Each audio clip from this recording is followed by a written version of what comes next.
Greetings, greetings, greetings. Welcome, welcome, welcome to Seti Saturday. Seti Saturday. Today is April the 13th, 2024. We are so happy as always to have the opportunity to share information, to give you a second point of view, to give you some insight, to give you some power of thought, to look at things really as they really are, that we might be empowered to make decisions and choices for ourselves, our families, our businesses that really dynamically change potentially the scope of where we happen to be at any rate. I do thank you so much. Make sure you please like, share, and subscribe our channels, Facebook, Seti Inc. on Facebook, Seti Inc. on YouTube. Make sure you check us out continually for the number of things and activities that we're doing as an entity, as a company, and as we are continuing to enlighten the masses, to empower the masses. And yes, our goal is to help to enrich the masses, to bring wealth to as many people as humanly possible. And of course, none of that is guaranteed, but there are a number of ways, and history has taught there are a number of circumstances, a number of positions that you and I could possibly be in where we might be blessed to have the opportunity to actually gain wealth. Now, as we move into the broadcast, again, we are Seti Inc. We say that we invent tomorrow today. And in fact, this is what we do by bringing opportunities to individuals that they may not be thinking about. You may not be thinking about how you are able or can do something, but we, Seti Inc., are management consultants, business advisors. We deal with digital economics, digital financial literacy. We deal with tax management. We deal with cryptocurrency interaction. We deal with business development, alternative finance, and a number of things. Here are our four major pillars: strategic planning. And in this, truly as management consultants, our goal is to solve problems, right? This is a world full of problems. And many of us who are in business, some who may have been in business for quite some time, who are looking at expanding their business or maybe merging their business or buying a new business, those of us who are new to business, um, irregardless of that case, we have over 60 years of business experience here, and we are ready and able to assist you with the numerous challenges that happen from employee matters to contractual matters, etc. We take care and handle all such things. Number two, wealth. Um, Number two, wealth creation and financial development. Again, there are a number of ways that we are able to help companies to get capital. And every company needs capital, big, small, and in between. There is no company that at some point does not need capital for some reason, whether it is a bridge loan, whether it is working capital, etc. We have methods and ways, non-traditional, if you will, alternative financing, if you will, even ways that are built upon technological aspects. There are ways today in this new iteration of reality that technology can be utilized to help us to get capital for our business. We do not have to be relying upon banks anymore or lenders anymore. If you want to use them or in combination, great. But we literally can become our own banks. Wealth management, as we're growing the facility of ourselves and our businesses towards success, ultimately, we want to have the power and ability to have our own banks, right? We want to be able to do things for ourselves, to have more choice and power over what we do. And then wealth security, protecting that which we work so hard and so diligently to have and to get wealth security. Now, as you know, we have been on the segment of why should you be in decentralized finance? That question is still before us. But today we want to dig into a little bit more of some business kind of discussion because these two worlds ultimately are going to collide. And in fact, they are more and more becoming one world. And that is to say that anything and everything today that we're doing in business, what we're going to be finding out continually is that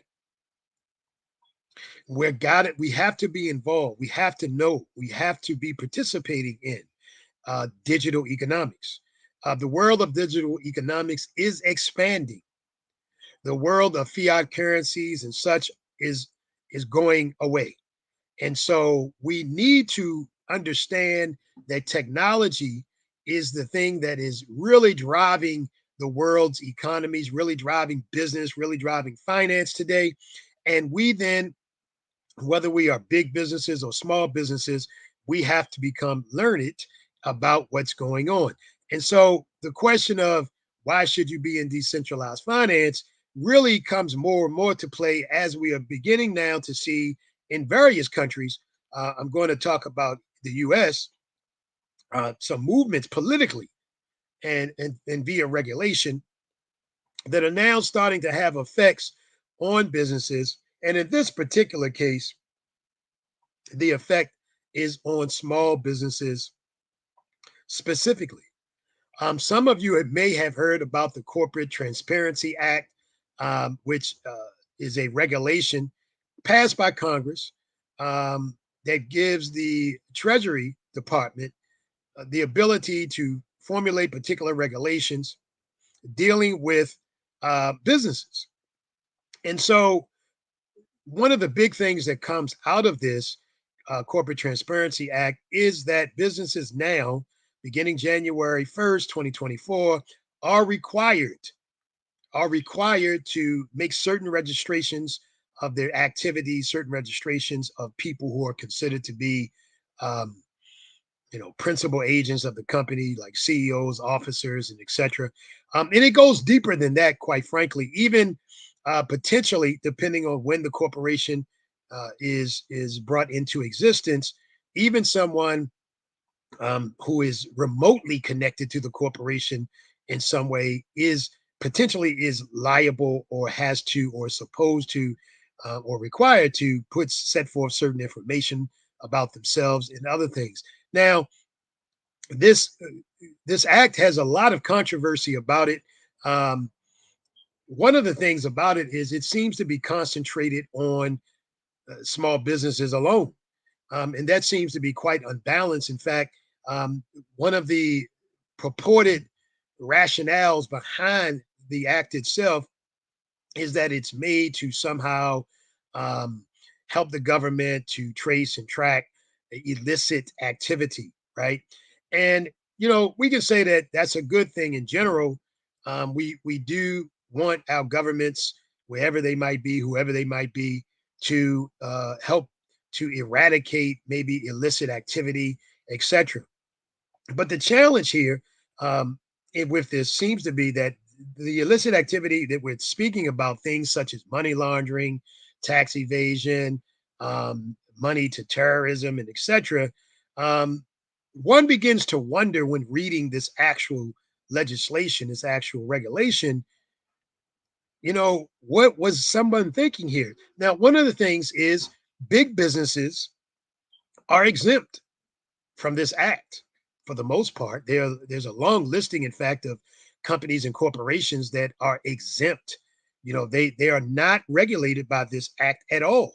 And most of them are certainly what we would deem to be big corporations and having big facility elites.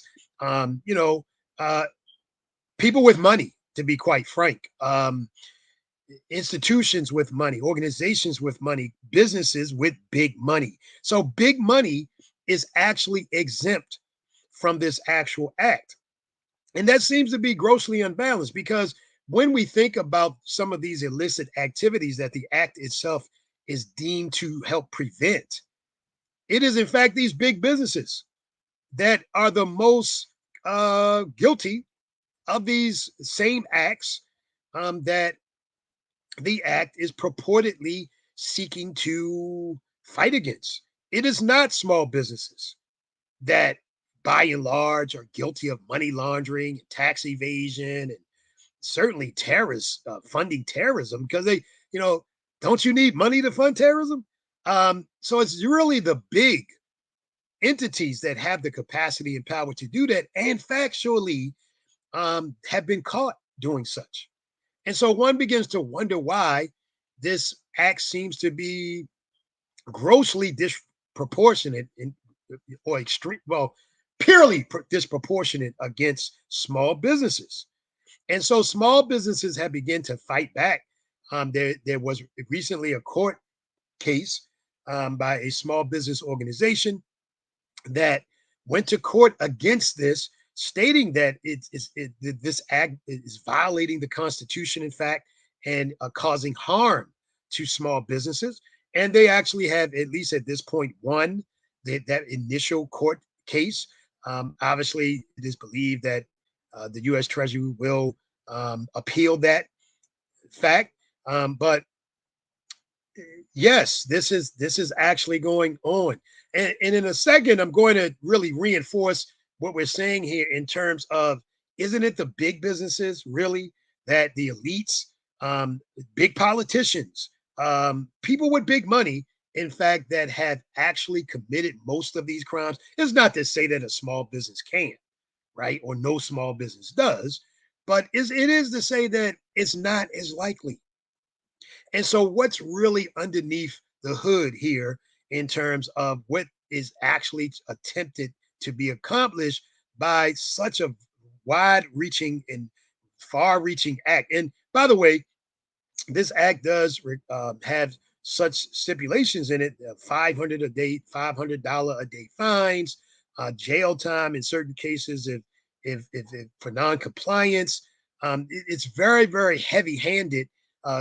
Many of it, the detractors of it are saying, um, and much is listed. Again, there's many agencies, not all of them who have necessarily went to the extent of filing a court case against it, but have asked that the Treasury Department certainly tone down some of the things in it, possibly, or at least give more time for small businesses to attempt to become in alignment with it or comply with it.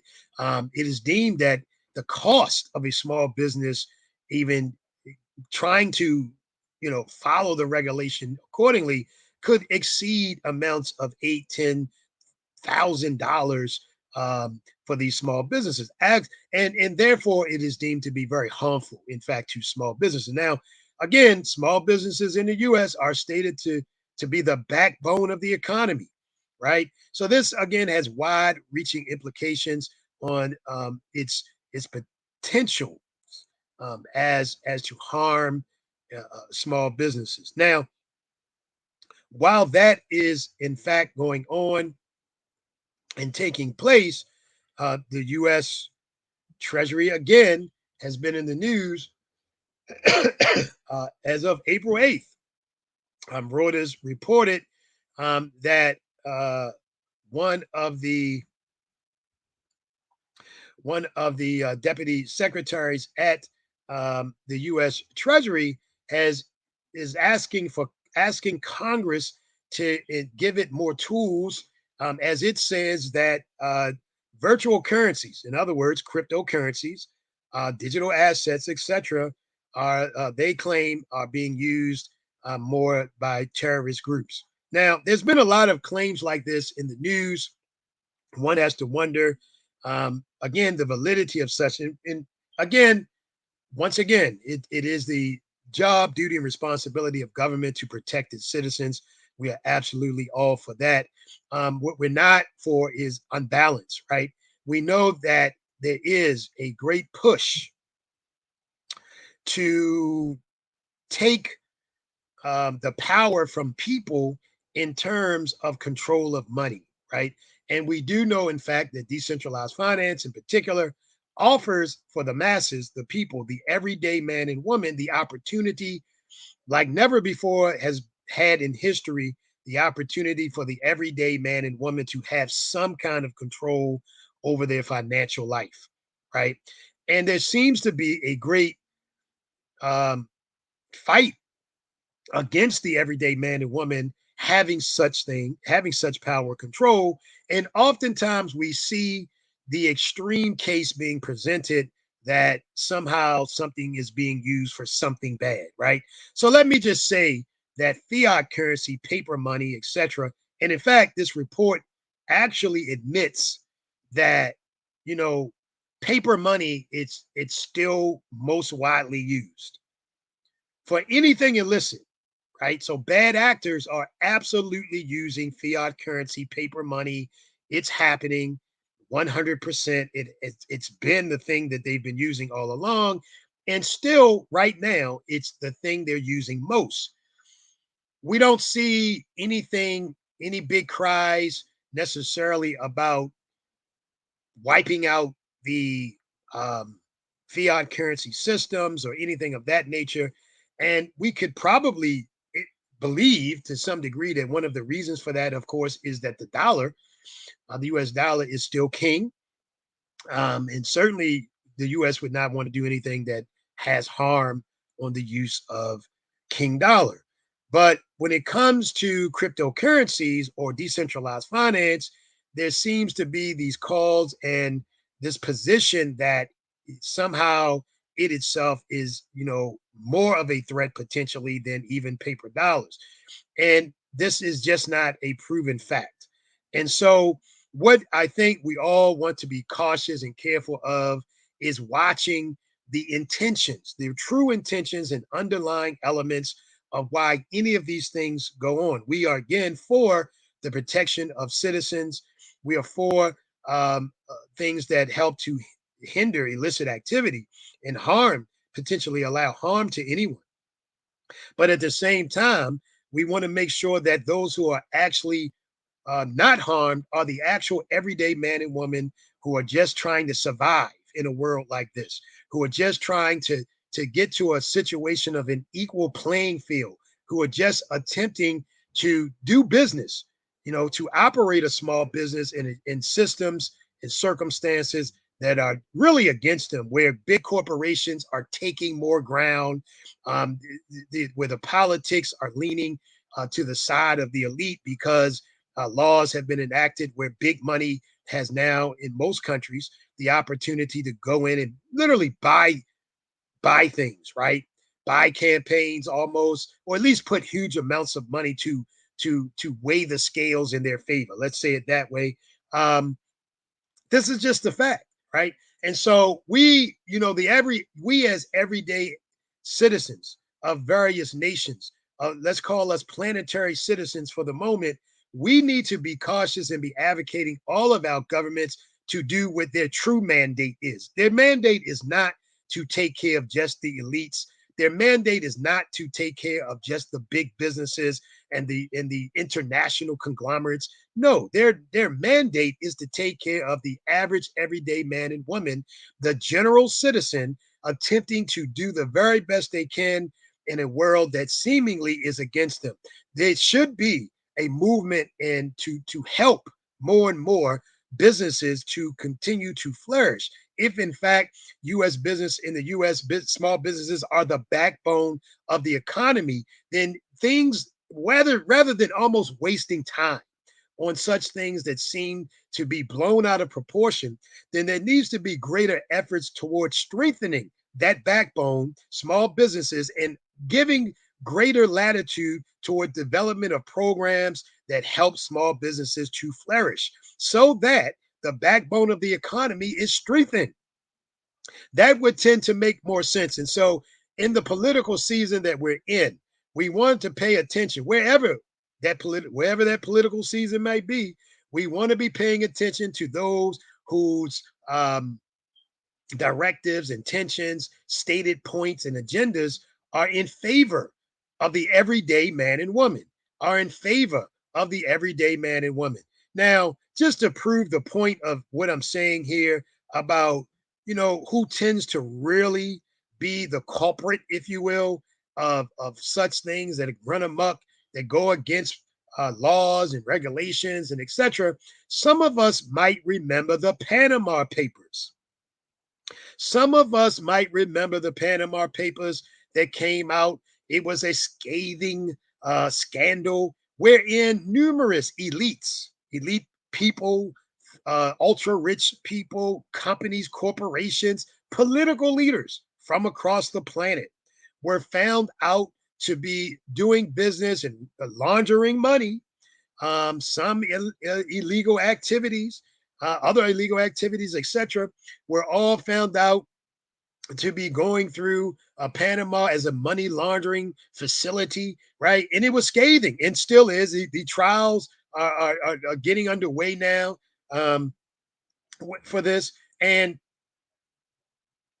this is a great example of who's really been guilty of the very things that now, for whatever reason, small businesses are having to bear the brunt. The elite, the ultra wealthy, commit the crime and the people pay the bill. This is just like the Great Recession in the US, where it was major corporations and elites who really, you could say, caused the downfall of the world economy through practice and activities that were going on through banks. And who paid the burdens of such? It was the everyday man and woman, the taxpayers, who ultimately paid the brunt of it. Banks got bailed out, people lost homes, people got foreclosed on, people's homes were disrupted and destroyed.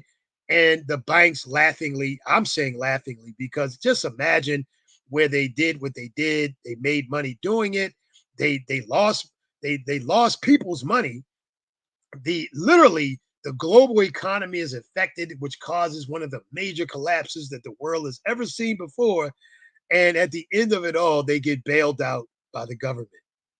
Can you imagine this? This is what tends to happen over and over and over again. This is why, friends, we say we need to be involved in decentralized finance. This is proving over and over again that we, the people, need something for us, a safe haven for ourselves, that we can rely on, that is not relying upon people, right? The blockchain is that technology that gives us, the people, a safe haven. It is trustless, it is immutable.